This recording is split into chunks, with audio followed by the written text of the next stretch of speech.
ಅವ್ರನ್ನ ನೋಡೋದಕ್ ಮುಂಚೆ ನಾವು ಅವನ್ನ ಕಲಿಯೋದಕ್ ಮುಂಚೆ ಕತ್ತೆ ಹೊತ್ಕೊಂಡು ಹೋಗೋ ತರ ಮೂಟೆ ಹೊತ್ಕೊಂಡು ಹೋಗ್ತಿದ್ವಿ. ಎಲ್ಲಿಗೆ ಏನು ಅಂತ ಗೊತ್ತಿರ್ಲಿಲ್ಲ.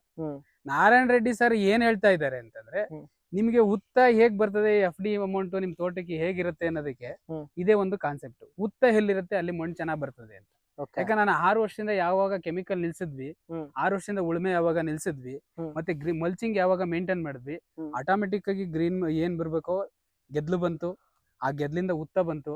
ಆ ಭೂಮಿನೂ ಅಲ್ಲಿ ರೆಡಿ ಆಗ್ತಾ ಇದೆ ಅನ್ನೋದು ಬಂತು. ಮತ್ತೆ ಉತ್ತದ ಜಾಗದಲ್ಲಿ ಬೋರ್ವೆಲ್ ನೀರ್ ಸಿಗುತ್ತೆ ಅನ್ನೋದಕ್ಕೆ ಕಾನ್ಸೆಪ್ಟ್ ನನಗೆ ಗೊತ್ತಿರ್ಲಿಲ್ಲ. ತಿಮ್ಮಯ್ಯ ಸರ್ ಹೇಳ್ತಾ ಇರ್ತಾರೆ ಯಾವಾಗೂನು, ನಮ್ಮ ಹುಣಸೂರ್ನವರೇ ತಿಮ್ಮಯ್ಯ ಸರ್ ಹೇಳೋ ತರ ಆ ಉತ್ತದ ಜಾಗದಲ್ಲೇ ನಮಗೆ ಬೋರ್ವೆಲ್ ಸಿಕ್ಕಿದೆ. ಹೌದು, ಬೋರ್ವೆಲ್ ಸಿಕ್ಕಿದೆ.